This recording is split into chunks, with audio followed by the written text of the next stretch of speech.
levels and everything okay? And if you guys could do me a favor and just let us know that the audio sounds good, because it is actually connected tonight. I actually did it. So a check 1, a check 2, 2. Check 1, check 2. All right, chat window. Once we get your confirmation, we'll get rolling. If it sounds good to you. If it sounds good to you. Sweet. Yeah, we're good. Cool. It is the 200 level. Mike Carpenter in the garage with Kenton Elmore. Hello Kenton. again. Okay, so a weird, sometimes frustrating first half that turned a little bit in the last 8 minutes or so with Illinois cleaning things up. And as it stands right now, it is a 5-point deficit. Feels like it could have been worse. Yeah. And I guess if there is a silver lining, that would be it, is that you outscored, 19-12 in the last 8 minutes is what Jacob put in the YouTube feed? I think so. And no turnovers in the last 2 timeout segments, I think. I think that's right. At one point, we had 8 turnovers, 5 made field goals. It was 15 to, I don't know, we were probably down 10 or 12 at that point. It was 25-15 was the biggest margin, I think, in that half. Now, there was the unfortunate way that it closed out. You got within 2. You could tell the crowd was getting back into it, and then Jake Davis missed a guy, did not close out on a 3 quick enough. And then the second one, yes, it was bad luck. He tripped over Will Riley, who tripped over himself, and fouled the 3-point shooter, who made only 2 of 3.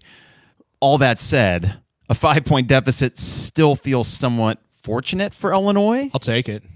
And really, the last 6 minutes of that half, we were looking great. I think it's trending our way. If we can keep up that pace, this is going to at least be a close game. But we were talking about it. I mean, yeah, not turning the ball over, playing cleaner basketball, that helps. But you also feel like Kentucky's going to make some adjustments. I mean, you took advantage of a little bit of sloppy play on their side coming down the stretch, too. I do wonder, as we get in this second half here, what Illinois finally started doing a good job of was getting to the rim. Kylan was a big part of that. You saw Trey White get a couple good takes. KJ has been bottled up pretty much the entire half by Lamont Butler, but did hit a late 3 that helped you get back within 2 or 3, I forget. But regardless, as you trail by 5 now, it really seems to me, Kenton, as we've reflected on the season, this team has rarely played poorly in a half only to play really good in the next half. Yeah, when they're playing bad, you can usually tell. And we were saying it early. I mean, 8 of those turnovers, most of them early, 4 of them KJ. You can tell KJ's not having a good game. I mean, he, like you said, came down, he hit a 3. But it's not going to – I really don't think that it's going to be big second half for KJ that wins us a game like this. You're going to have to find it somewhere else.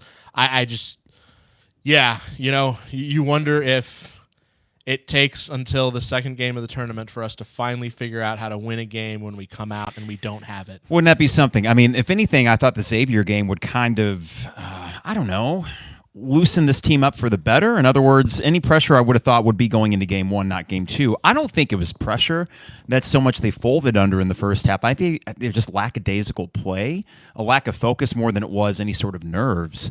But as they sit here, I'll be honest, I don't feel good, but I know it could feel a lot worse. And in other words, what I mean by that is when you're down 25-15, I worry the direction that game's going in. And I actually thought the last 8 minutes, apart from executing and not turning the ball over, you saw some spunk. You saw some fire from this team, which says, okay, they aren't dead yet, and we might have an intriguing second half. So, I mean, overall, if you were to put percentages on Illinois winning this game, what percentage chance do you feel right now? I would say like 25,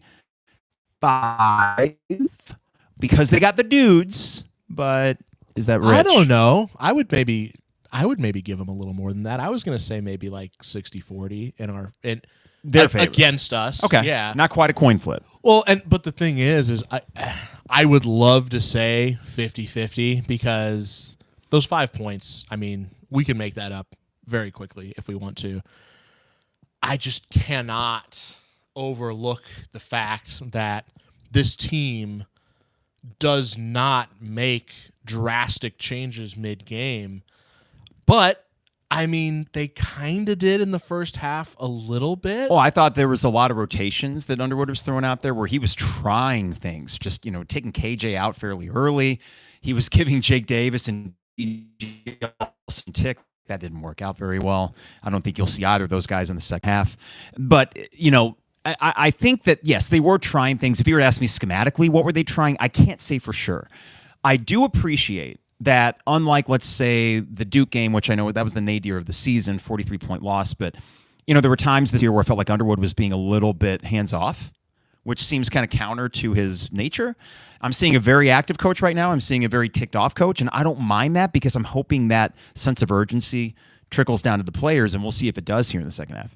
We'll see. ESPN's got it at 70-30. Okay. 69.7 for Yeah, Kentucky. so I said 25, you said 40, so we're kind of splitting the difference there with ESPN. We're splitting the difference with the so-called professionals. But, look at this here. Points off turnovers, 14 for Kentucky, 7 for Illinois. Well, there's a 7-point margin right there. You're down 5. 43% from the field for Illinois, 45 for Kentucky. So you're essentially shooting as well. It's not like Kentucky's burning down the nets. Yeah. Well, and that's why I said you have to be aware of the fact that Kentucky's not in the they're not in the locker room satisfied with their play in that half. I mean, they're up 5, but I feel like I feel we're lucky to only be down 5. I'll take it. I don't think Kentucky's content with how they played. Well, and I haven't watched Kentucky basketball all season like I've watched Illinois basketball, but you gotta expect that a team at this level is capable of making some adjustments and coming out and playing in the second half, and I think Kentucky's going to. And Mark Pope, I will give him this. He is a good coach. I know he is 1-2 in the tournament, got his first win against Troy. He is a good coach, and someone maybe argues schematically more sound or better maybe perhaps at adapting than Underwood in the course of a game. But I really think the interesting thing, I didn't have a problem with Illinois' game plan going into this. The problem is it was hard to tell what the game plan was when you turned the ball over 8 times in the first 10 minutes. And it's like, well, whatever they were trying to do, it didn't work. So best laid plans, there's not a lot a coach can do about that other than say, hey, get your head out of your butt and start playing well, which they did to an extent. Now, the other factor here is Ortega Owe for Kentucky is back in. He had 2 fouls and sat most of the first half. He has been their best player as of late. Hopefully Kylan can stifle him, but that means Brea will have a different matchup on him, and Brea can get out and hurry. So we are underway. 19:50 to go in the half. We are probably behind anyone watching it on the live CBS feed, but we got Hulu Live out here in the garage. Here is Trey White looking for Tommy down low, and they're going to call it a turnover. Thought there might have been some contact from Carr reaching in, but he pokes it away, so it's Kentucky ball. An auspicious start, but a long game left. The one thing you don't want, Kenton, is to get down double digits again. Like another, for sure. We're going to find out a lot here in the first, before the first TV time. I think so. Yeah, this is away with an easy take. And that is where they missed him in the first half. Not able to get to the rim quite as easily with the other guys in Kentucky. So they get a quick 2. Here's Kylan looking for Tommy up top. Yeah. That looks sloppy, man. It just, looks a little disjointed here. So here's Will. He wants a 3, but he's going to drive it in. He's got it blocked there. Williams is just a beast. And he's not losing Will despite the size he's given up. Will misses the 3. And Kentucky with a possible break here. Yeah, Butler's taking the rim. Here's Carr up and in. Quick 2 buckets. Okay. Not what you want. Well, at least I got a nice, fresh, old-fashioned poured by my friend Michael Carpenter here. Yeah, it's tasting good. We kind of need it right now.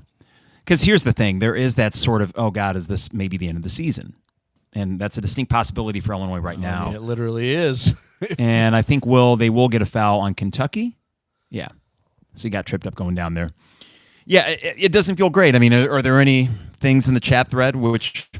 I mean, I think they're as worried as we are. Lucky to be down 5. Andrew Marsh says he thinks Kentucky, they'll start hitting 3s and pull away. I mean, we had a nice out-of-bounds play there, but Will got blocked. I mean, we're just seeing that Will and KJ have not been able to get much of anything going, and if that's the case, then you're just, Trey White, is he going to drop 20 points? I don't know. I mean, Kylan... Well, Kylan was really kind of our highlight in the first half, right? So if you want to say who's on tonight... Man. I mean, this is what's so maddening, too. Lamont Butler had 0 points against Troy. He's already double digits tonight. He's got a gimpy shoulder, and Illinois quickly down 11. It's a lot of game left, but not trending well for Illinois, and a team that hasn't really been able to deliver counterpunches all that much this season, and now we're settling for threes. And you can just tell when KJ starts doing that, he's just getting impatient. Look at this. No goddamn, like an 8-0 run. Yep. Guys, I'm sorry. If this continues, this may be a short podcast because I can abide by competing. I can't do this if this just like slips. Well, it's the thing about this team, and I hate to I mean, look, it's still early. This is still a game. They did show that, they can ride the roller coaster up a little bit, but I just, in these types of situations, in these types of games, tell me where in this season there was any reason for me to believe that anything comes out of a locker room at halftime that, if we're not playing well, it's just going to continue the rest of that game. Yeah. We're not. I mean, the closest thing I can think is the Purdue game at home. You were down by as many as 10 in the second half. Even then, though, I mean, that was the largest margin in that game, and they were getting their pick and roll action with Kaufman-Wren and Braden Smith. He couldn't stop it. Very frustrating at the time. The team fought back, but that was a true home game. And I don't think Purdue, despite making the Sweet 16, I don't know, maybe they are about the equal of Kentucky. But what's just so frustrating, this is on paper, by the metrics, according to Vegas, a favorable matchup. And you're getting shat on. I mean, it's that right there is frustrating. And the problem is, I mentioned this to you before the game, I don't want to do a post-mortem podcast middle of the week and be asking, what the hell was that? And I mean the season. But if we go out with just one big fart noise today, then that's what we're going to be asking. What was that? Well, the reality of this team, because we saw them at their highs, and again, that's where we came out, and from start to finish, our best games, it was not like, overcoming adversity mid-game or anything like that. We just were on those nights.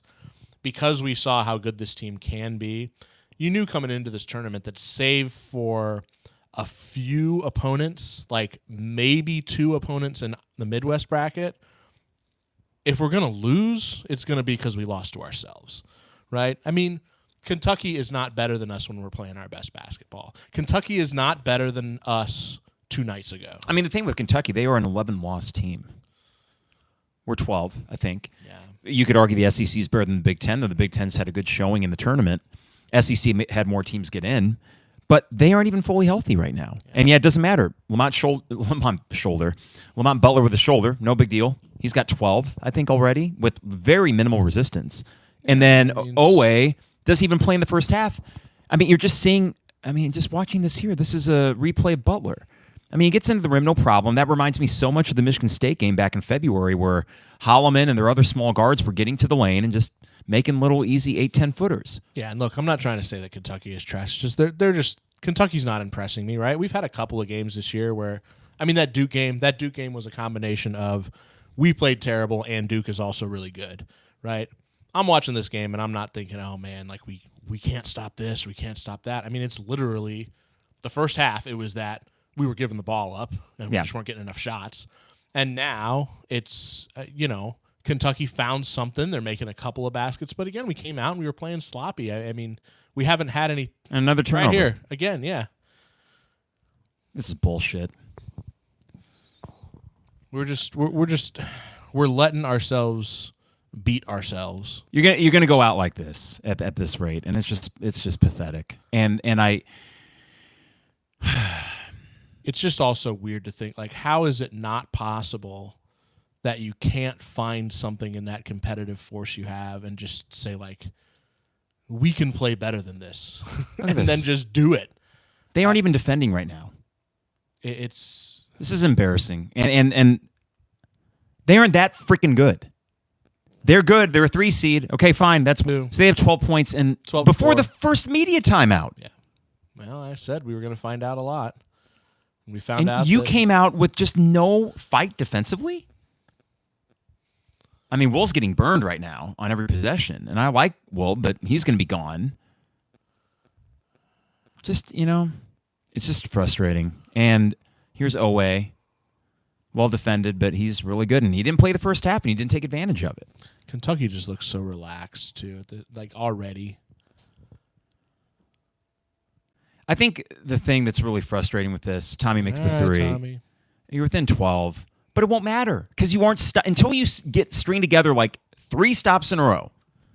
Yeah. It won't matter. I mean, this is all Kentucky's done this. I think Brea might have a layup, but that dude hasn't even went off yet, and he's capable. He's one of the best 3-point shooters in the game. You got Kasper's on him on the bottom of the shot here. Owe guarded by Boswell. This is Lamont and Butler 3. No good, thankfully. Come on, do so. Do exactly. And the thing is, look, man, we're fans. We love this team. Tommy gets blocked. Never mind. No, not never mind. I still love this season. You sit here and you watch these games all through this season, and you think, gosh, there's got to be a point where they just dig in and they grind, right? And they find a way to come back down 14 because they have the talent and ability to do it. No. They just haven't done it. And at this point, on what is probably the last game of our season, it's just so deflating to know that this team just doesn't have that. No. It's just not in their blood, in their whatever you want to call it. So we have to sit here and watch them just suck. Lose the second game of the tournament. But that's fine. I would not have a problem with losing, and this is the whole thing with me in mid-February. Losing to Michigan State at home would have been frustrating. It was more the fact that they won by 14 when you were leading by as much as 16. And then losing by 20 at Wisconsin. Well, losing at Wisconsin wouldn't have bothered me. Losing by 20 does. Losing to Duke at Madison Square Garden, that doesn't bother me. Losing by 20 would not have bothered me as much. But we're seeing just complete lack of focus. This is 5 months into the season. And these things that have plagued this team really from the flip of the calendar. I mean, because we weren't seeing this bipolar thing as much early. And maybe that was the competition. I don't know. Before we get too far into this, because unfortunately this is probably going to be more of a macro podcast than anything to do with the game proper. Got to thank our sponsors, of course, Hamilton Walkers in downtown Champaign, steak, seafood, and spirits. No better place to just chill the hell out. Are we going on Wednesday? We're going Wednesday. That's a happy thought in my mind. That's a happy right thought. now. We're going to focus on happy thoughts. Hamilton Walkers is one such happy thought. Steak on Wednesday. Also got to thank Dogtown Heating, Air, and Plumbing, your home's best friend. Give them a call at 217-841-4728. And with the purchase of an HVAC system, you will get a free hot water heater as well. That's a deal they got running through the spring. Dogtown Heating, Air, and Plumbing. 217-841-4728. Also got to thank State Farm agent Brian Hansen online at brianismyguy.com. Also, your guy. Yeah, Brian's my guy. Yep. He could be your guy as well. Anyone out there listening or watching, brianismyguy.com. And then finally, Owen Builders LLC, online at owenbuildersllc.com. And Luke and his staff can do a variety of home projects. I know Luke is probably every bit as peeved as we are right now. Big-time Illini fan. But guess what? He and his staff will be back at work tomorrow making magic happen in someone's house. That's the worst life. Making magic happen in someone's house. Hey, man. I mean, sure. I mean, yeah, that would work. When we get Sorry, to this, Luke. I'll do. When we get to this age, Mike, those are the types of things that excite us. Yeah, exactly. exactly. We say on our friends thread, right? It's like, oh man, like I rebuilt my toilet today or something. It's fun. Yeah. Yesterday we took down a couple trees. We fixed chainsaw, man. How did that work out? Went great. And then we out back we had these suspended lights, and one of the metal things came out, so we had to rent a hammer drill. Hammered that sucker in there, got a new anchor and thing. It's all tip top. It's the things where last night I went to bed at 10 o'clock watching UCLA Tennessee on my phone and just crashed out for pretty much 10 hours. It was 8 a.m. when I woke up. Glorious. And by the way, yes, we are having this conversation about these types of things. Yeah, because what the hell else are you going to talk about? This is depressing. So let's, our fellow fans here on the chat thread. How they doing? The same way. How are you guys doing? Let's just run down here. Plenty of comments about underachieving and just how it's ugly when the team is playing this way. Varsity versus JV. Ryan says the lights are way too bright for KJ. I think there's maybe something to say about that. Brad wanted a finesse Euro team and got it. No balls on this team except. I'd agree with the no balls part. There was one time I saw that I was surprised the Purdue game ended the way it did. Yeah. Where I thought, wow, they showed balls. They lack that. Yep, talent but no grind. Kylan's got some, thank God, as he takes it. But, that makes it a 16 to a 14-point game. Comments about unlikable team. Now, I look, I'm not frustrating. I'm not going to be it's going to be really hard not to just completely shit on this team in this podcast, but let's see. Dare to macro a little bit. Second most unlikable team behind 2 years Myers' ago. team. That's on the mark. That team didn't even show up the first round of the tournament. I think that this one, it just lacks a mental focus. And that could be youth, that could be the European guys. I don't know. Well, and that's the thing is we're never really going to know, right? No, because the two freshman phenoms are gone after this year. Yeah, you just don't know if it's undeveloped raw talent or if it's a culture thing, if it's you say coaching thing, but my philosophy, even though I love Brad, I know there's been a whole thing about this podcast.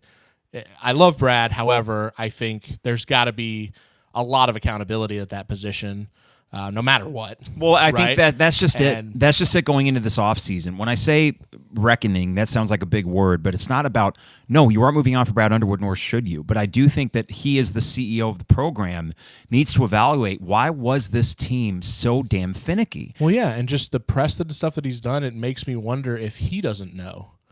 I don't know. I mean, because he was very, very defensive of this team with the injuries and the illnesses. And yes, those were external factors that played a role. But my big argument through all of that was you can struggle in the midst of that. And now it's a 9-point game. You can struggle in the midst of that, but it doesn't need to reach the valleys that it did. And that is why I think going into the offseason, I want there to be some reflecting going on in that Ubben facility, because he's done that before. He's adjusted big time in off seasons, and I appreciate that. But I do think big Tommy, no stupid foul. Okay, no good. And you got a 9-point game and a chance to close it a little bit more. All right, let's. Oh my God, Jesus! Kylan got no foul called on that, so it remains a 9-point game. We got 12:40 to go. Yeah, we've skipped a little bit of the play-by-play. That's a long three, and of course this kid makes it. That's cute. I mean, look, never stop believing. I'm still watching this game right now. Is there a button there? Thinking, I am absolutely watching this game, still hoping that they figure out a way to make this competitive down the stretch. And I will take back everything I've said about how this team is just so disappointing. Like, it's extremely so disappointing, Ken, because it doesn't need to be like this. It's so frustrating. That's a foul on KJ. It should be a 4-point play. And back to a 9-point game. Do more of that. But the problem is, we got 51 points with 12 minutes to go, so you're on pace for like 75 for the game. That's fine. It's the problem is you aren't stopping them. And that, to me, is the bigger thing about a lack of mental focus. This team clearly has the talent to just go down and make some damn three. They're finally making them. But the problem is, even though now you're making plenty of shots right now, Kentucky's extended their lead. Yep. And they have the ball coming out of the timeout. So it's just... Yeah, you can't trade baskets. I mean... No. I would love... And here's a little timestamp in case this turns and things go well. I would love for this... the disappointment that you hear right now to be something you laugh at and say, oh, they have no idea what's about to come, man. Like Illinois came back and they won. And no, here's the thing. Even if Illinois comes back and wins, my major points of the offseason are going to be fairly similar. And they go as follows. You need to get old. And the first way to get old, and this might sound counterintuitive because retention. You need to keep a lot of these guys. It's not going to be KJ and Will. They're going to be gone. We understand that. But I think a core of guys coming back is step number one. Keep Tommy. Morez, Kylan, Trey. And then, you, as Brad has done well, you go out and you find some players. And he'll get dudes. Get then Tommy's brother. Then the question is... play really big next year? Well, if you were to get him, which it's in the rumor mill, but I mean, Dame Sarr is a young phenom from Spain. Okay, you're going to add him, but here's the thing. You need to add veterans from power 4 level competition. And whether that's a Ryan Conwell from Xavier, who, oh, guess what? His coach just went to Texas. Okay, well, you just played Ryan Conwell. The guy's one of the best shooting guards in the country. Just go get him. Pay him $2 million to have him come here. We got the money. We have it, yeah. And we got a coach that is willing to go out there and talk to anyone. So it's, to me, Ken, it's not about finding talent. It's about retain the guys that you have to have a core. Go get talent where you need it, specifically scoring, because you're going to be losing KJ and Will. But then the other part of this is coaching, and this is where Brad Underwood, and in regards to his staff, is going to have to figure out, because something is amiss defensively. This is 2 years in a row. You're able to withstand it last year because of Terrence Shannon Jr., mostly, and Marcus Damask, and Coleman. It's a pretty good third option on a team. Those three guys, we were scoring close to 100 points. Yeah. A lot. From late February on, your offense was, and the offense is great throughout the year, but it really turned that corner up until the UConn game. And you were able to withstand that. But the defense wasn't good last year. Often it was terrible. The defense this year went from being top 10 efficiency in December to not very good. And that's 2 years in a row where it's fallen off after the turn of the calendar. So defensively, you got to figure out some things. And I think offensively, too, as good as they can be, you need more than just, all right, give the ball to the stud and let him go score. Because Terrence Shannon Jr. was a special player. And he was a 22, 23-year-old. Kaspers is not that. Will is not that. That's why you're seeing the struggles today. You cannot rely on that to that extent. So whether you can have a young guy shoot, being your go-to scorer, that's not necessarily a problem. You just need an offense that when all else fails, you kind of have an identity. And sometimes this team has just kind of failed to latch on to one. So retention, go get guys, which they will. And then coaching, figure out how you can amass a staff, because you can have 5 assistants. And maximize that. Let me ask you this question. Have we, of all the recruiting that we've done, the transfers and everything, and how, successful we've been there, so to speak, have any of those been, let me ask this a different way. Sure. Who has Brad gone out and got that is a good defensive pickup? Is there anybody? Terrence was, but he was just the complete package. Well, but that's not his. Yeah, exactly. Okay, so you're wondering, has he went out and gotten a defensive stopper, so to speak? Yeah, well, a guy that's going to be more valuable for us on defense than offense, I guess. I mean, not that I can think. No, he's identified skilled offensive players, and I think always hoped that he could. Jesus, he's going out. He's finding more points, which I mean, and I like that. I mean, fine. but here's the thing: the idea that you can build a score first team. That's just, come on, man. And that all of a sudden that means that you have to sacrifice defense as well. I mean, if you have national title aspirations, you can't have one side of your team just be a complete sieve. And that's what's going on right now. We're seeing Kentucky get to whatever spot they want with no resistance. So here's what we got in the chat thread. Obviously, if this game starts to tighten up a little bit, we can go back to it. But they aren't stopping them. So I looked this up. I think so. Eric's asking. Sar, is that a European? Yeah, he's player? coming. Yeah, okay. He'll be here. Okay, so Sar's coming.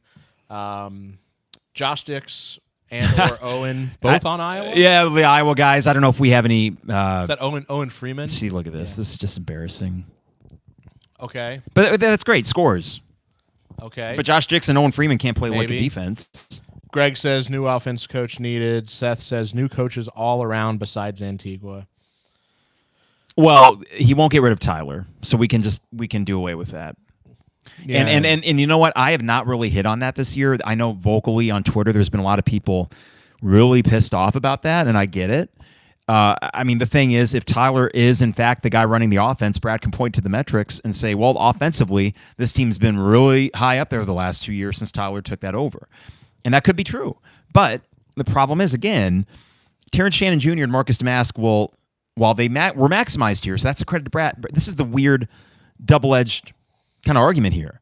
You got to give the coach credit for maximizing the talent, but you also got to acknowledge that Terrence Shannon Jr. was a special dude. Sure. And Marcus had a special year, and you didn't have that this year to fall back on. So I don't know. I mean, Tyler will be back. As backwards as this sounds, I mean, with TJ, you didn't screw that up, right? You let it work out about as best as it could. And you say, like, oh, well, that's easy to do. But look at this team this year, right? I mean, is it still fair to say that this is the most talented team that we've ever had? Raw talented team we've With ever Underwood? had? Yeah. I don't know. I mean, I think don't think about how they've played. Just literally think about before the first game of the year. I would still and the potential go. there. I would still go.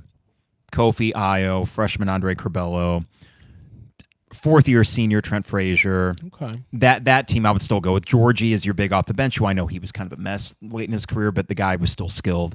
I would still go with that team. There's a reason they got a 1 seed. I think the other thing, Kenton, that's frustrating as we watch this unfold, and this is not me. I'm not turning this into a shit on Weber, a shit on Underwood podcast. I'm not doing that. But the problem is, and God dang it, I'm just kind of, I'm probably echoing what a lot of people are saying on like Twitter right now or on the message boards. But this is another bad tournament game. So throw this in the pile with UConn last year with a 30-0 run. I know that it was UConn, but was that a harbinger of things to come where a team just goes on a crazy-ass run and you have no answers? Well, it was like that, too. You're never going to know how close you were to being as good as that. And UConn was like they were a once in, 5 years team last year. They were so good. Yes, they were. But, yeah, I mean. But other teams managed to lose to them by, well, no, they actually beat everybody by 20+. But it was a 30-0 run and nothing changed. Well, and this is kind of a compound, because I can go on a whole different about my reaction to him, but I remember Brad's comment. It was like in the hallway outside of the locker room after that game, where he just kind of shrugged and smiled and said, "Oh, well, that sucked." It's like, okay, it's like, I get you, and it's like, look, I understand that maybe 10 games out of 10 you always lose to that team, but we're never gonna know. If we were right there. We're never gonna know if we could have won 1 or 2. Yeah. Right? And it's the same thing when we went in and played Duke, right? That MSG game. I didn't think we were going to win that game, even if we played our best basketball. I was hoping that we would be able to see how close we actually are to that level. But you're never going to know. No, you'll never know. And this is turning into one of those games, too. So you got this. You got 2 years ago, just a lifeless performance against Arkansas. The year before that, you have Houston blowing your brakes off. The year before that, you have Loyola. I mean, eventually, right now, you have an Elite Eight run. Unfortunately, you do, but that's 8 years that Underwood's been here, and there's been 1 second weekend trip. 1. This matchup has no business to be a 16-point Kentucky lead. No. Vegas doesn't mess around.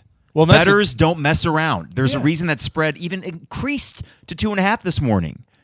Well, and that's the difference, is with this game, I'm not going to go away wondering, is Kentucky just a better team than us? Because I know they're not. I know it.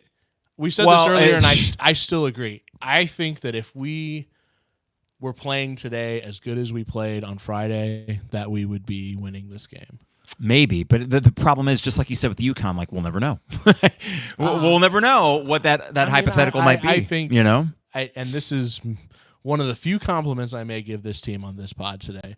I think you're generous that we are better than Kentucky. I think we can beat them. And look, lest you forget, the last 48 hours, you were very confident. Yes. And that's not because you were like, oh, I'm pretty sure Illinois is going to come. That's just because you know that we're better than Kentucky. Well, because we're playing well. It was this.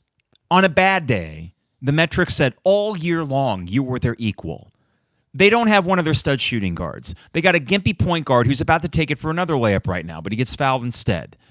And you were favored in Vegas. So that hunch about, hey, I think Illinois might win this game. Well, Vegas agreed.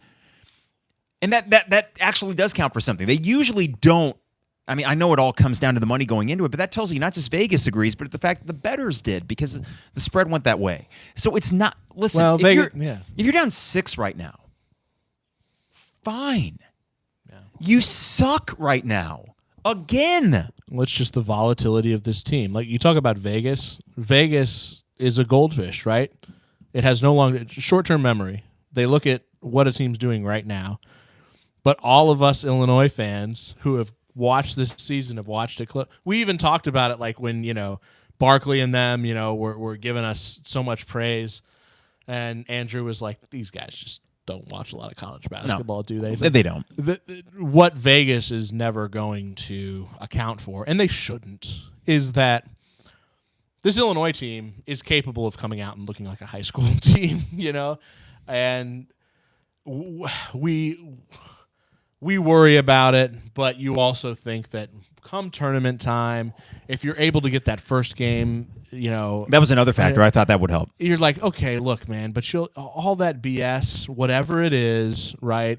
You'll get over it, right? You've got a quick turnaround, whatever it might be. Is just, but it is like, what's changed in the last 2 days? Like, what went through these players' heads? They didn't have time to practice a ton. They didn't have time to just watch some film, and then there's just some bug with this team, just something that's wrong where they just cannot. It's consistency. It's lack of consistency. But the problem is lack of consistency again.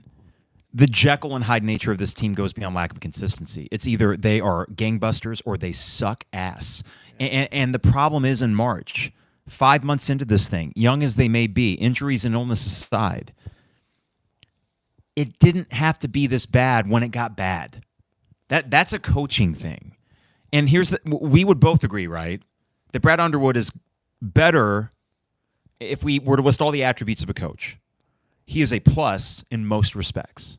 Okay, there's a reason he wins as many games as he does. There's a reason why, even for this year, which was a disappointment in many ways, still got a 6th seed in the tournament and a win. Okay, so listen, I've seen worse. The one thing I want to caution Illinois fans with, and for the love of God, do not equate this or think that I'm suggesting anything about Underwood's future. I'm saying he needs to make changes. I'm not saying the change needs to be Underwood gone, because that's not reasonable. And I don't agree with that. But I think what's really frustrating, too, is as we get in these off-season conversations, there will be a certain number of people that are like, hey, what do you want? I mean, remember John Gross? I do remember John Gross. I remember Late Weber. But the problem is that's not the reality we're living in. That is both a credit to Brad Underwood for changing this program around. That is a credit to Josh Whitman and the donors and all these people that are putting the resources into this program to be a top 15 level program. But the problem is when it comes to March, they are not doing well enough for the money and the resources that are going in. So all I'm asking Brad Underwood this offseason, take a hard look at what's going on. These double-digit losses to any team worth a shit, that has to stop. It has to stop because that is not going to breed any confidence, nor should it, that Brad Underwood's going to be the guy to potentially lead you to a national title. And I know that is a crapshoot this time of year, but Brad Underwood would say himself, that's the goal. Well, I need to see better than this because right now there's a major disconnect between whatever his said goals are and what they're doing when it matters the most, and I'm getting a little fed up with it. I agree with you overall there. I think you said it right. There needs to be change. The change is not that there needs to be a head coaching change. He needs to change some aspects within his program. I don't think yeah, we just don't even need to dive into that because I agree. I mean, he's our guy. He's just not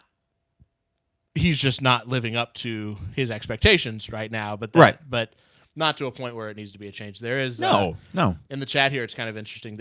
There's a bit of a disagreement on who's a better coach, Underwood or Mark Pope. Well, Mark Pope is probably a better coach. So I would always listen. What I would say about Underwood, it's about the program manager aspect because the guy gets dudes, and you know what? There might be a year, just like John Calipari. Is anyone going to say John Calipari is great X's and O's coach? No, but guess what? He's in the Sweet 16.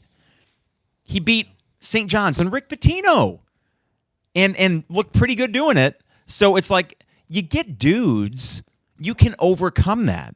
But there's just a lot more variability there. You need a lot more things to go right if your head coach isn't some master strategic guru. Yeah. I would agree. I would say that, yes, Mark Pope is probably – look at the score. Look at the guys on the court. He's coaching circles around Brad Underwood right now. So Eric would agree with you. But all that said, Ryan would disagree. That he's not a better coach than Underwood, but a lot, they're rolling with us here. Well, I guess let's clarify, and they could in the chat window. And I understand. Okay, if we're just going win-loss record and career accomplishments, well, Brad Underwood is more accomplished, Brad Underwood had to rebuild the program. He didn't get gifted a Kentucky program like Mark Pope did. Mark Pope has more resources down there. Yeah. Mark Pope went 0 for 2 in the NCAA tournament at BYU, but BYU at that point wasn't pouring as many resources. Now they are, because they're getting like studs all over. They got someone pouring a crap ton of money in that program. So, but this, I mean, yeah, if you were to ask let's start with this game. Who's coached a better game? I'd say Mark Pope, because they went to halftime, and whatever halftime adjustments you want to throw out, well, guess what? They adjusted, and whatever adjustments we made us suck even more. So, yes, Mark Pope, at the moment, I would say is a better coach than Brad Underwood. And his team will be in the Sweet 16. Yeah. And ours is coming home yet again after the first weekend. Yeah, well, I mean, look, nobody can disagree with that right now. I don't think anybody can disagree with that. I didn't do a whole lot of scouting on Kentucky, but you look through their season, I don't think there would be any question. And certainly, I mean, there are very few teams in the country where you can say this. Kentucky, I'm sure, doesn't have as much raw talent as we did. So, like you said, well, Pope's they are working with probably a little less. They are talented. They are. But if we were to say all things being equal, the talent level should be about the same. The reason why Vegas went the way it did with the 2.5-point spread was that you had their point guard that facilitates the offense, Lamont Butler, bad shoulder. 0 points against Troy. That's one less guy. There were two that you were worried about with Kentucky. Kobe Brea, who can shoot the lights out of any gym that he's in, and Otega Owe, who played about 5 minutes in the first half. And despite that, you weren't able to make much more of a dent than bring it within 5. So now that they're fully out there in the second half, they've just been toying with you. And I know that, okay, they've extended their lead by 8 points. So that in and of itself is not that bad. The problem is that the way this game has unfolded, it is clear that we are playing to whatever Kentucky is dictating and not vice versa. And, of course, Kentucky's better than Xavier.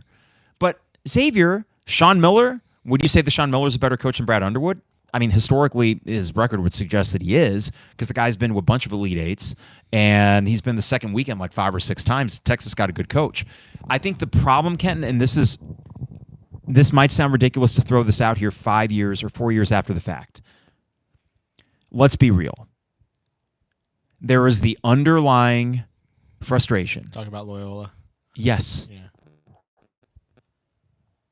Because you know what that Loyola game is? It's an 11-point game with 5:40 to go right now. But the problem with that game is it plants a bug. A bug that I don't think any of us were worried about, despite that team struggling. They were 9-5, and then they went off and got a 1 seed in the tournament. What that Loyola game did was plant a seed in everybody's mind as Illinois fans that, wait, you went 40 minutes in a game with an 8 seed, good as that 8 seed may have been, and got your butts kicked from tip to the end of it, and nothing changed. Well, Greg said it earlier. Need to quit comparing the past. Underwood had the keys with 2 All-Americans and lost to Loyola with a team that should have made the Final Four. And that's the other problem, Greg. They beat Loyola. They're making the Final Four. That bracket opened up for them. Yeah, absolutely. And what did Loyola do the next round? Got their asses handed to them by Oregon State. Yeah, by somebody. A 12 seed. I don't remember, yeah. So don't get... Yeah, great. Cameron Krutwig and his stupid mustache, and Porter Moser, basketball Jesus, and Sister Jean and all that. Fine. Don't get me started on that. Yeah. Nice lady, I'm sure. Oh, yeah. I'm sure she's lovely. But... she's still around, too. Is it fair, though, to say this is the simmering undercurrent with any frustration directed towards Underwood? Yeah. If that goes differently and that team makes the Final Four, we are not sweating this nearly as much. Oh, no. And not you even talk close. About how that was 5 years ago. 6 years. No, it was 2021. 21. After so the 4 years ago, yeah. Yeah. I mean, it kind of feels like a lifetime because, we grow grays as Illinois fans quicker than most. But that's fair. You're absolutely right. I mean, a coach that I remember when Brad came in, and after the first couple of years, you're like, okay, we're going from obscurity to annual tournament team, right? And potential for more. Yeah. You think, okay, that's amazing. This is the kind of guy. This is like a Hall of Fame level coach, but potentially, right? I'm not trying to get ahead of ourselves, and he can be here as long as he wants. You hope he retires with us. You hope he has decades being the coach of Illinois. And to do that it doesn't mean that you have to make the freaking Final Four every year, even the second weekend. I mean, they just said, Izzo is going to make his 16th Sweet 16, right? You just said, by the way, expecting that type. You just saw bad KJ personified. Illinois had a chance down 10, and KJ just turned it over. Watch this. We tap it out. KJ with the ball. Lamont Butler grabs it and one. And just like that. Apparently, there are a lot of people who think that he'll get to the next level and he will not do that anymore. I don't know. I don't know if it matters as much in the NBA because they're just so loose defense. I mean, 82 games a year. I mean, he's a very talented dude, but like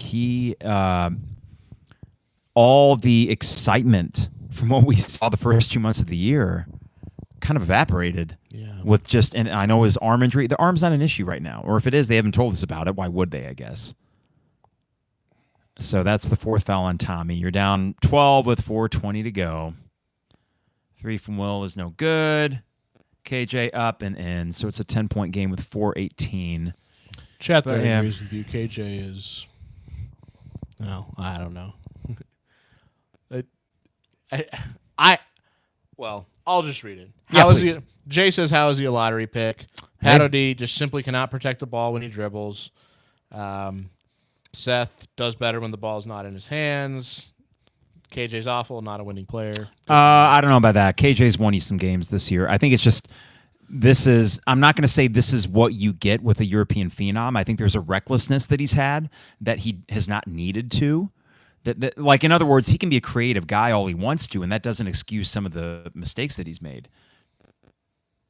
Those have to drop. I know. 10-point game with 3:30 to go. Trey misses a.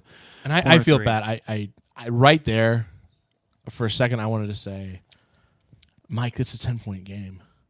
But, I mean, I hope I'm wrong. I really, really hope I'm wrong. There is no way in hell we are winning this game. No. And that we've had teams in the past where we're down 10 with 3:20 to go, and you're like, I mean, this could have been a close game for a while, and Kentucky just now kind of spread it out just a little bit. Yeah. There's no way. No, and there hasn't been a moment in the second half. No. Where I thought that we could maybe find a way to make this game even competitive. How would you describe the temperature in the chat thread? Oh, they're with us. They're pissed. Well, I mean, they're having fun, debating each other. No, I mean, here's the thing, and I want to be clear because this got me Twitter trouble, and screw that cesspool. But there's a reason I've been on it less. Let's all be, and I think most of the chat thread would agree. Like, no one is arguing for a head coaching change. We are all Illinois fans. We all like Underwood. We all hope that every one of these players will come out and do great every night. But we love this space where we can talk about reality and air our frustrations. I think the problem, Kenton, is that I mentioned the Loyola game. Last season goes down, and we can acknowledge that historically Illinois is not a great tournament team. They make a bunch of them. But in our lifetime, they've made, what year were you born? 88. Okay, so you were technically alive for the 89 Final Four. I don't remember. I don't remember it, of course. I was 3. So, and then they made it in 05. Okay, great. This is not a perennial Final Four making team. This is not a blue blood. And yes, making second weekends is hard. Tom Izzo, for example, really good chance to make it tonight. I think they'll beat New Mexico. But I think Tom Izzo hasn't been to a second weekend in like 5 years. Well, that's the point I was trying to make, right? And you talk about how these types of worries don't come up and all this if you get there occasionally, right? Or you don't put yourself in these situations where you just feel like there's no hope. As a fan, you want to go into these big games. And again, even right now, down 320 or down 10 with 3:20 to go, you want to feel like you still got a shot, right? This team, I can't think of any other sports team that should be good that has given me as little entertainment. Yeah. You know, No, like I get just it. how many games do you watch where it's like, this one's just a dud? I mean, it's like watching the Cardinals when they're down 12 or something. It's like you're getting nothing out of that. No, I get it. That's a fair point. How many? And that's what I think makes it more frustrating when things are bad, as they were at the end of Weber, and then for much of the Gross era. Then you just stop watching. Yeah, it's fine. So yes, of course, everybody, the floor has been elevated. That's great. That's why I appreciate Brad Underwood, because the floor has been lifted up to a point where you make tournaments without sweating Selection Sunday. That's a big deal. But the problem is, eventually, this albatross of not making runs, and yeah, you did last year. You made the Elite Eight. The March disappointments have outweighed the March successes for Brad Underwood. And the minute that we got this draw last Sunday, I looked to our buddy Nate. I say, dude, you don't get a better draw than this. You just don't. And I think to go out like this, I mean, they're down 10 with 3:04 to go. To go out like this is just, it's just off his foot. It's our ball, according, yeah. It's not good enough. And it's okay to say it's not good enough, and that we, of course, are on board with most of what's going on with this program. But if you want to be a big boy program, you got to stop losing games like this and not looking good while you do it. Yeah, it's not good enough. And, I think the first person to say that it's not good enough is going to be Underwood in a few minutes at a press conference. And he did. Now we get a chance to three-point play to make it 7. And he sees it, and I think, somebody made a comment here. Who was it? Czar. Brad is a high floor, low ceiling coach. I agree with that 100%. I think. Do you think Brad Underwood is capable of getting us to a point where we miss the tournament? I would be surprised, and that's why you roll with it, and then hope that one year he just collects the right group of talent, which could happen. Right. Which could happen. And you have to. You hope that this season is sort of an outlier in terms of the constant disappointment, the volatility. You talk about high ceiling, low floor. This team has a low floor. I mean, when they hit that floor. There are some games today, arguably included, where they just had no business playing as bad as they did. Right. So you hope that you don't see more of that, because if you get that, if you start seeing that sort of trend, then it is a coaching thing. But I really don't. I don't think you can judge this one season and this group of kids, especially because he didn't have any of them last year, as an indicator that that's a thing, and that Underwood is just incapable of having players play to their potential. Now, of course, we will see. The problem can, we're down 8, so the score is not going to reflect. We had Brad, I think, wanted to kick the ball into the stands there. We've had 18 minutes this half to get something going. 18 minutes. It's like you watch this unfold, and it's so maddening because it's like death by slow drip. And there's not anything that's changing. There's no real resistance going on. And I don't know, man. KJ almost gets the steal. 3, not quite good. So it's not over. You're 147. You're down 8. Get a 2, and it's a 2-possession game. Just go score. I don't know. God dang it. Kylan makes it. It's a 6-point game. Get a stop. Come on. Oh my! He was trying to draw the foul on KJ. That's a foul. That's only the 6th on Illinois, but I mean, God, man, what you're seeing right now. Where's the urgency? An entire 40-minute game comes and goes, and I think in the first half he was doing everything. In the second half, head up our butt. But dude, it's always something with this team. I am injected with a spurt of optimism here, Mike. That's great. Because I mean, right? that changes a lot of things That's because it. there's very little time left. But you were one missed basket. They missed this layup. Yeah, well, that's just a bad You foul. go by down, Morez. you score, you're down 4. Morez fouled him. He didn't even go up straight. He went right into his This body. is what makes it so much more frustrating. I mean, people talk. Look, and it's all over the thread talking about how good Kentucky is. Yeah, They aren't that freaking. They're Kentucky's good, a but they aren't. Kentucky's a good team. Look, You got your ass kicked. we are playing like, and I know that we went off on tangent. We weren't paying as close attention to this game in the second half as we probably should have. But There wasn't much to pay attention to. Illinois is playing crap Illinois ball today. Yes. And you still almost were in it. I know. I mean, hell, you hit this 3 right now, KJ? Yeah, okay, you airball it instead. Shoot it again. Fouled him. They got the foul. Make these 3 free throws. Get a turnover. And oh my God, Mike Carpenter, we're still in this game. No, I know, but it's just it didn't have to be. Look, as a fan of sports, I refuse. Oh, they're not calling a shooting foul on that? Oh God. And are they even in? How many fouls they have? Are we even shooting? They are not giving the shooting foul. I thought it should be. I mean, if you're a casual March Madness spectator right now, you're watching this game and you don't know everything about Illinois basketball. Yeah, you're right. If you haven't given up on Illinois yet. Whereas we gave up on Illinois 45 minutes ago. Chat thread, let us know. Are they reviewing whether it's a shooting foul or not? Yeah, it's not a foul. So what was the call? They just said somehow not a foul per Ryan. Somebody let us know. He definitely fouled him. Is that what they're checking for? Well, I don't know if they're checking. I don't know if they can check if it's a shooting foul or not. But technically, I mean, what else was KJ doing? He was trying to draw the shooting foul.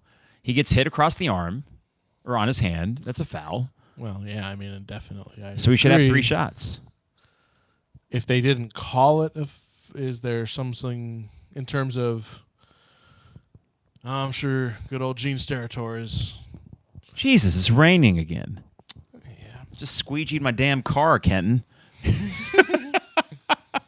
That was my chill. Kentucky asked for a review, so I guess it was a shooting foul, and Kentucky wants a review. I don't know. They were not going to give KJ the free throws. Oh dear, it's just unfortunate. Oh, the rain is so fitting, isn't it? It's Kentucky. Out of bounds. We're reviewing if it's out of bounds. Who touched it? But see, now they keep showing this part of KJ going up with it. Well, I think that's to see if his ankle touched it, right? Or his hip right there. Oh. I don't know. A little bit of rotation turn there. I think maybe his ankle. And good for them making sure they get this call right, but it's like... Let's just come on, speed this up. God, man, it's just... I got spaghetti and Survivor. I know. No. You know what this is, man? It's just, it would happen at the end of any season. But, God, man, this game was just freaking exhausting. Well, it certainly did not feel like what it should have felt like.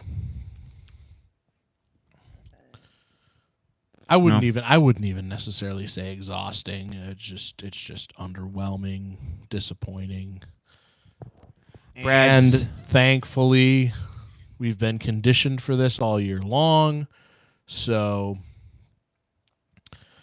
you know that this is possible, and you know that at this point in the year, it means that the season's over.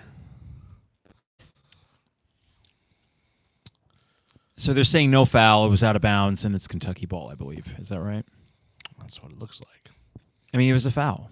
Clear as day. Yep. But They say it's off, KJ. you just shouldn't be in this position in the first place. Well, again, little game time situations like that, right? We should be so much more fired up. We should be like, man, these officials just cost us our season. But it's like, not really. Because was Illinois going to capitalize off of that. KJ makes 3, and then you turn it over, and then somehow we make this game close. Question I want to ask the chat thread. Are you satisfied with the season? Oh, let us know. But based on what I've been reading here, let me. I don't think.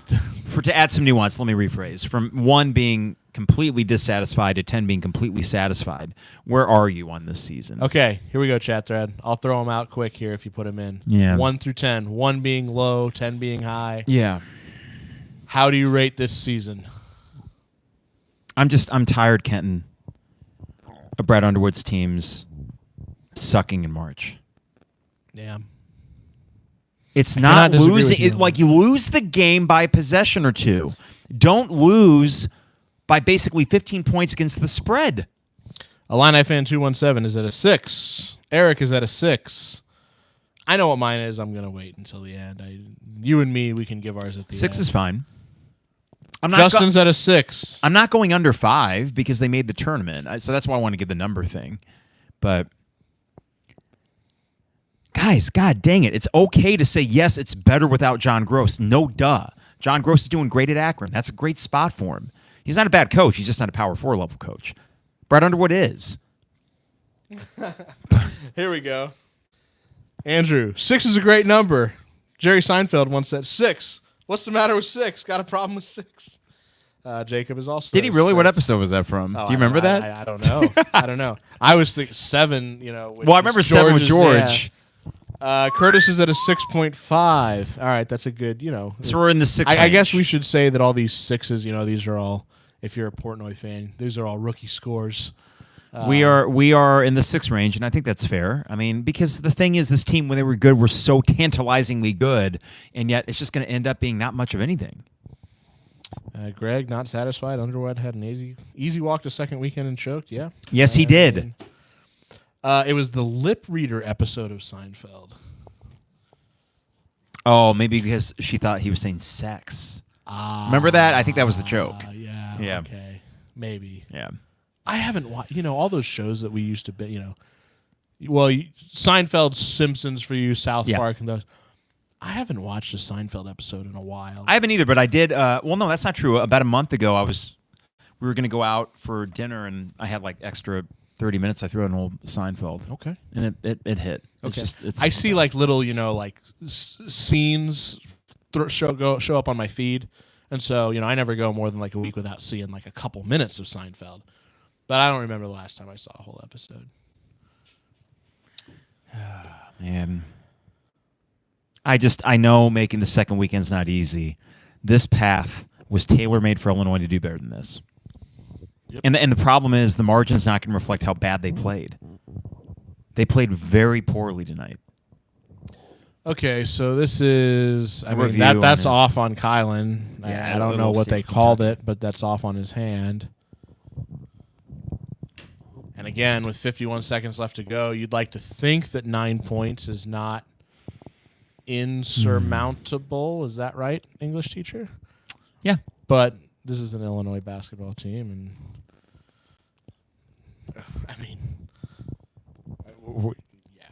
it's like you're not going to score 9 points in 51 seconds. And you weren't going to stop them. I mean, that's just it. 78 points. Kentucky had what again in the half? 36? 37-32. Yeah, so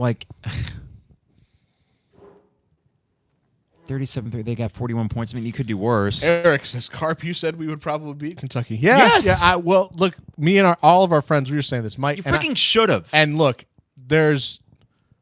I'm not going to disagree with it, and I'm not going to, but yeah, you had an optimism about you. Oh, a little blood on the floor. You know why? Because this wasn't Houston 2022. That was an underseeded 5 seed. This wasn't even, I'll give the Loyola thing. If you want to be gracious towards Brad Underwood for the Loyola thing, yes, they were the toughest 8 seed. You still have no business losing to them by double digits, but you did. I'm sick of him losing games by large margins in March when he shouldn't. Yeah. That's it. I think the reason why I felt good about this game, I did, right, is when you play like you did on Friday, we looked good. I just don't see how so much can change in 2 days. I don't know, Kenton. That's a great question. And the problem is with this team, things would snowball in any given game, and then they would just lose the plot. Eventually, 5 months into the season, it's on the coach to figure out the freaking buttons to push. So a Kentucky team that's going to lose in the next round, I would guess, to Tennessee, Probably. and maybe even by a decent margin, doesn't do this against you. Listen, we sucked today. This was a crap game. I'm tired of crap games outweighing good ones in March. And the problem is we cannot puff our chest out as a program and say Illinois this, Illinois that, riding off the backs of an Elite Eight. I'm glad they made the Elite Eight last year. That team deserved it. They earned it. That Iowa State win was one of the best in the school's history. So I acknowledge the historical context of this. But what I do not accept is the fact that if you are going to puff your chest out as a program that wants to accomplish this, that, or the other, stop doing this. Right. You have to do better than this. For sure. For sure. It's not good basketball.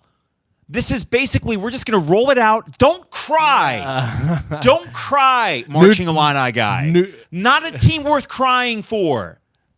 Who was that guy? Some pep band guy. Do not cry. I was going to say he's wearing a neutral shirt. Probably an Illinois fan because he's unhappy. But yeah, so, okay, missing a couple free throws. Over. Doesn't matter. The game's over. Carrie Booth is like, why did I come here? So, all right. What am I even doing here? So I stink. Let's see here. Andrew, Brad's a 9 CEO and a 3 coach. Overall satisfaction's at a 6. Yeah, I like that. Like that logic. Illini Brick Girl, watching this has been beyond horrible. Have to blame the coaches. Yes, we're certainly with you on that. I mean, there again. I don't care, and I said it earlier. We may never know what that bug was with this team. Why it is that they are so capable of just playing so terrible on any given night. But at the end of the day, it does not matter because there has to be accountability at the top spot, right? Now, already talking about next year, I'm excited to see what will happen, right? This year, yeah, as somebody said it earlier, 5 years from now, we're not going to think about this. And I hope you're right? Well, I hope you're right. If we continue to make tournaments and we are in position to make the second weekend, then yeah, we keep up with it and it's fine. If I keep seeing these double-digit bullshit losses in March, I'm not going to be fine in 5 years. Yeah. Okay. Oh, Ben makes a 3. Or is that Ben who made 3? Was it Tom? Doesn't matter. Speaking of Ben, somebody this made me laugh. Justin said on the thread, the guys on the call on Sirius kept calling Reichhouse a sniper. On what metric? That's what's funny about tournament basketball, right? And I feel like every fan base has to feel the same way. It's not just an Illinois thing. You get these, these different crews that are announcing the games and this coverage and stuff, and they just say things where you just tell you weren't watching this team all year, right? And it works both ways, yeah, right? I mean, like in that Loyola game, I remember thinking, like, man, like you just like you're shitting on this team, talking about how they're overrated and stuff. They're not. You got your star having one of his worst games on one of his biggest games of his career, And then you look at this and you look at Barkley saying, oh, Illinois and all this kind of stuff. It's like, you guys just have no idea. You know what? I want to also say one more thing contextually here. If I hear, oh, well, they didn't give up, I will. They did. But what I mean is, like, you're going to lose by like 8, right? And not 20. Oh, they didn't give up. You aren't Troy. You're a 6-seed Illinois team that was as high as 10th in the country on KenPom this year. For a reason, there were times this year where you look gangbusters. I don't want any moral victory crap just because we didn't get blown up by 20. We saw the game. We all watched it. This game sucked. It didn't have to suck. I don't want any of that garbage. Andrew says, let's stay tuned and listen to Brad's gripe about being young and UK being vets after bringing in the young team himself. So succeeding with the old team last year. There's a question, and we were old, and then he went young. I thought, well, talent wins out. Yeah, that's why I was like okay with the roster construction. But guess what? He's making $4.5 million. I'm not. It's your team. It will be interesting. A press conference doesn't change much, but it'll be interesting to see what he says after this. It's probably going to be the same. Oh geez, God, he did. I've said it a couple of times. This pod, the accountability at the top level. At some point, I don't need you to try to explain to me why this team didn't do what we thought it could do. You just need to tell us why it's not going to happen again.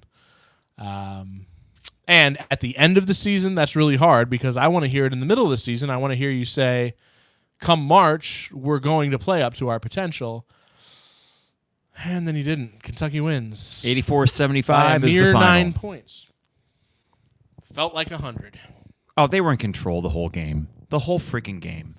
Yeah. You're playing catch-up from the start. It's just unacceptable. I'm sorry. I'm in no mood to offer pleasantries to Brad Underwood for this season. And again...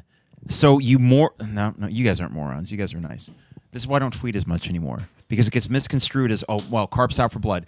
I'm not out for blood.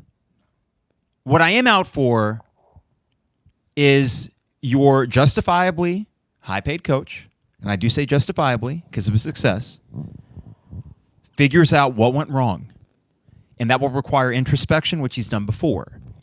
The thing is, if we roll into next season with much of the same coaching staff in place, I do not know what lessons have been learned, because right now we saw a Kentucky team dice us up any way they wanted to when they were on offense. That happened way too much this year and last year. You overcame with Terrence Shannon Jr. When it's Casper and Will Riley, not the same. So if you learn lessons, that's fine. But eventually, here's the deal. College basketball is different now than it was when Brad Underwood was hired. I think he's done a really good job adapting to NIL. He was very early in accepting that. I think if Brad Underwood would have been the coach back in the Bill Self era, or he would have replaced Bill Self, he would have landed those dudes back then, because I think he would have played ball in terms of paying players when it wasn't kosher to do. And I always liked that, because I said it's what the game is.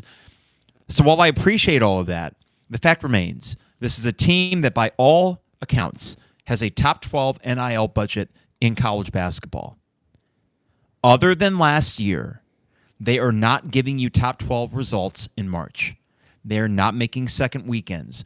And not only that, they are getting their ass kicked by any team worth a damn in the NCAA tournament, with the exception of Iowa State. That's it. He has one quality win in the NCAA tournament. One. That's true. I mean, I can't disagree with any of that. Your fans can't disagree with you either. I mean, So just demand, listen, Illinois fans, it's not thirsting for blood or saying fire Brad Underwood. It's asking for him to do better. Right. The accountability. I think, a couple of the comments here definitely solidify it. Czar says, large part of the fan base that has toxic positivity. And again, we said this, or at least I said this throughout the game. I know you were thinking of it the same.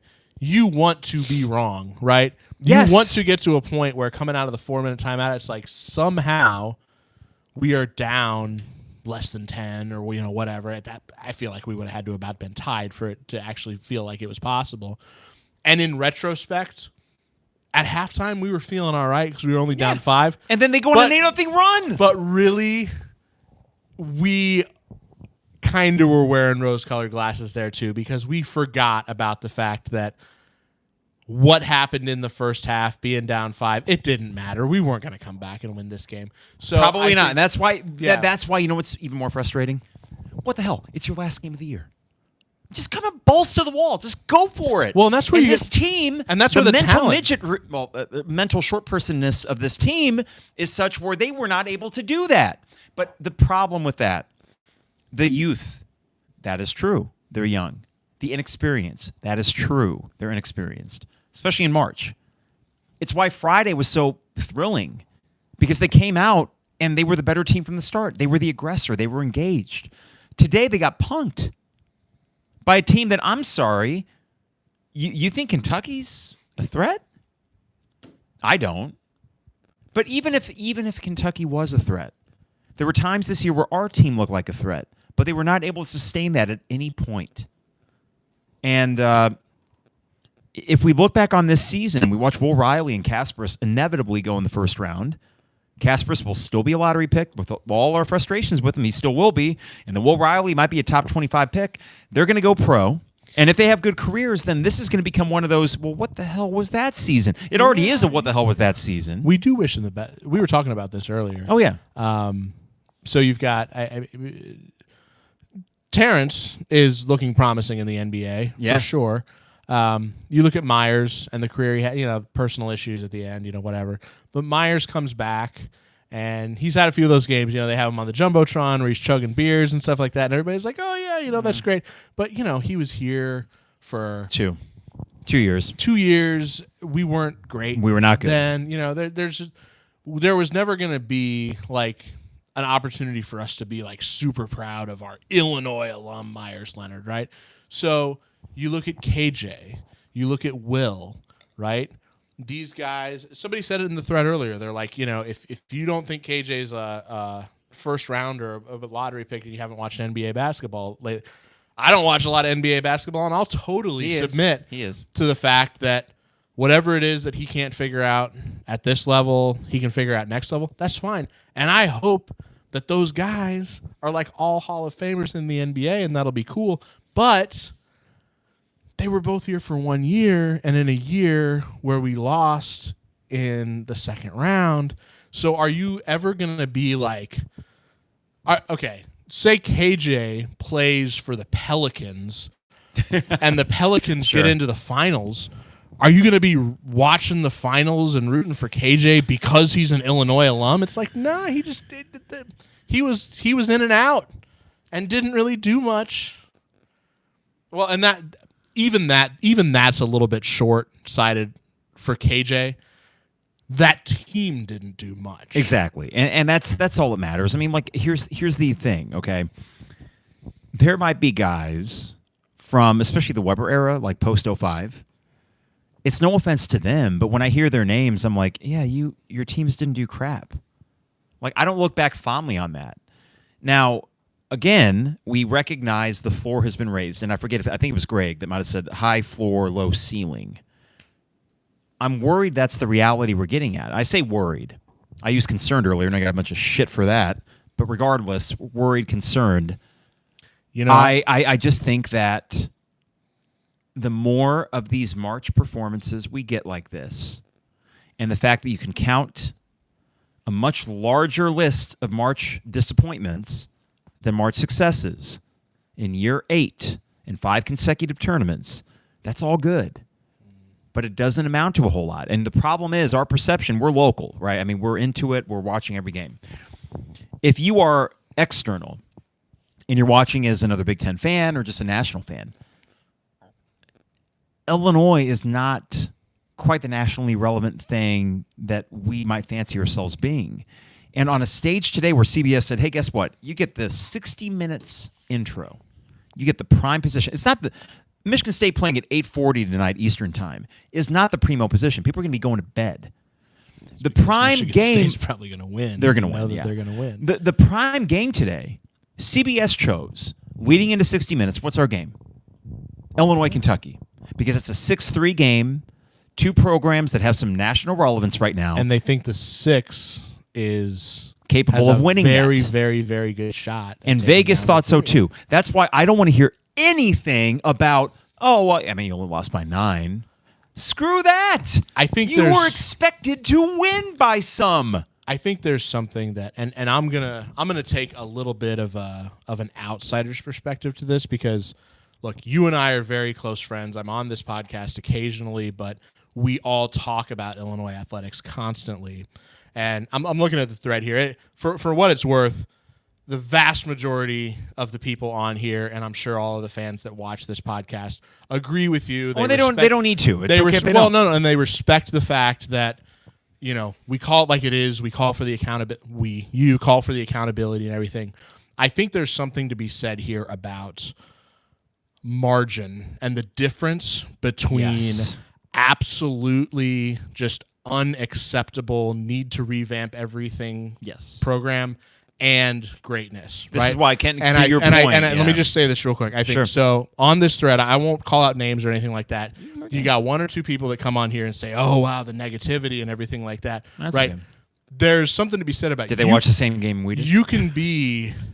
You can amplify something that is in such a small little gap between greatness and just like where the hell is this program going? And that's where we say like nobody's calling for Underwood's head or anything like that, right? No. So a couple people said, did you just watch the same game? Blah blah blah.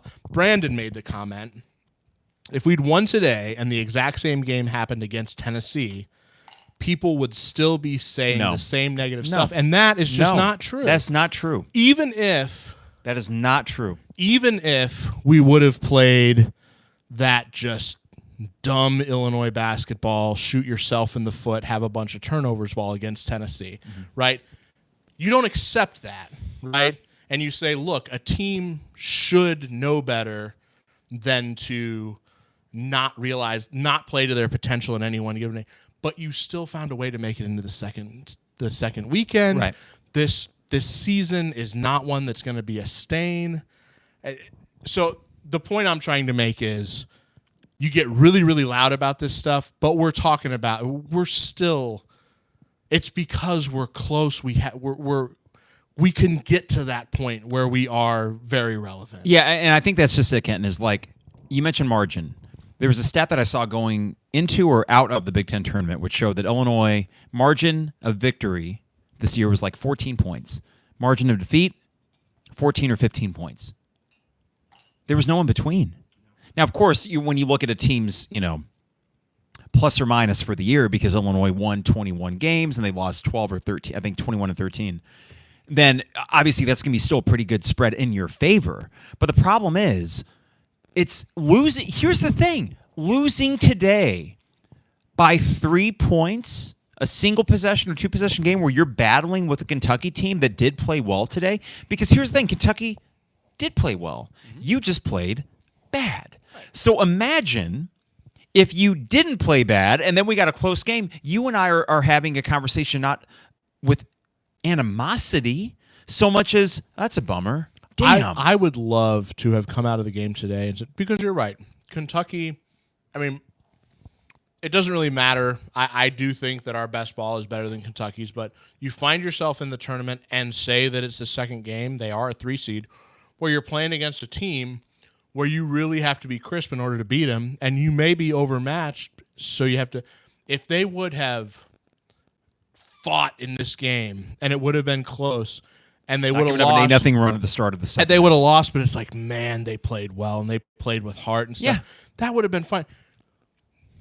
When did they do that at any point this season? There weren't many games like that. No. There weren't many games like that. Margin, I don't want take this everyday guys thing and wipe your ass with it. I am done with that until I actually see it. Yeah.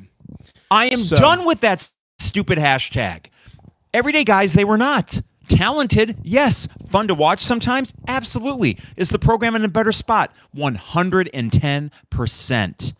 Everyday guys, they were not. This is year 8 of Brad Underwood. What program is he wanting to run? Most of what he does works. But the problem is, if this is a program where, again, he would be the first one to say, I got national title aspirations. I love that. He's put you in a position where you can actually have those conversations. Are we getting any closer to that? That's the question in the offseason.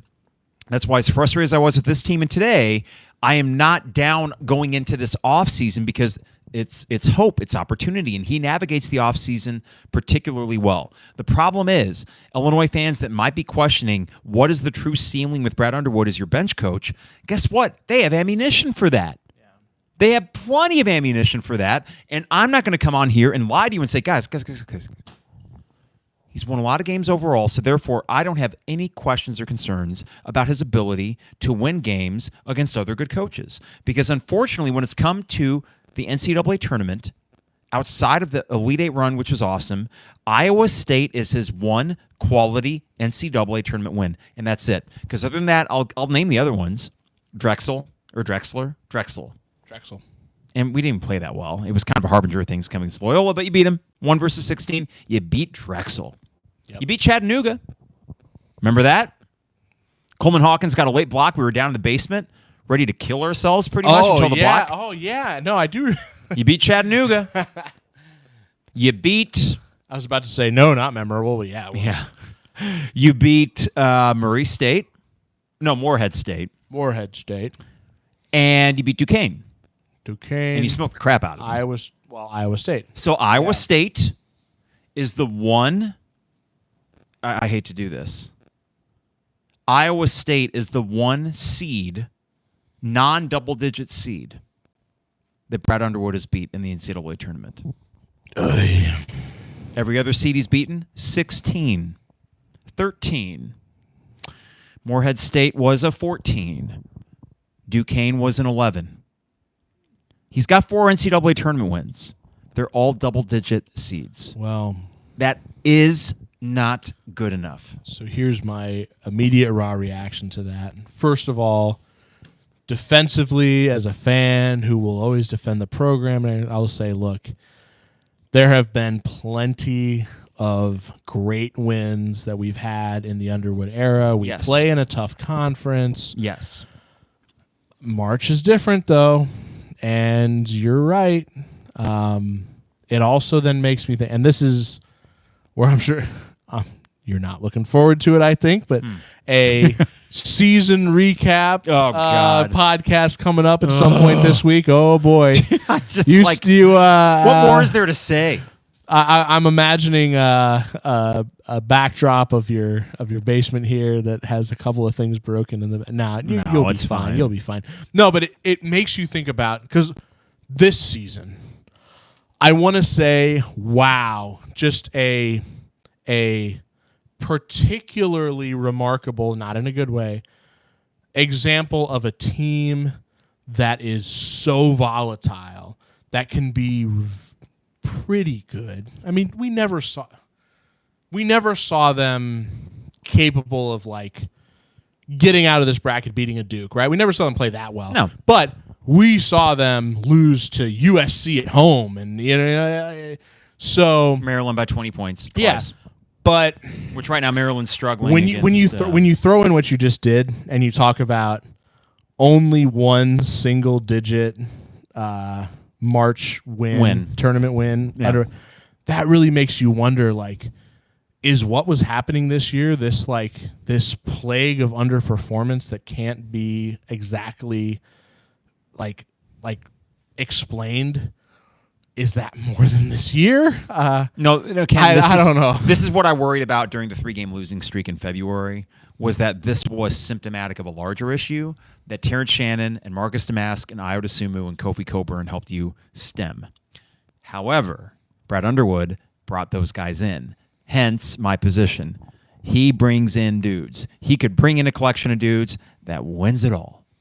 So find a better team of coaches that can get them to do what they need to do. Find a better team of coaches that doesn't allow the valleys to be this freaking low. Right. Stop getting your ass kicked. Right. Kentucky's not great.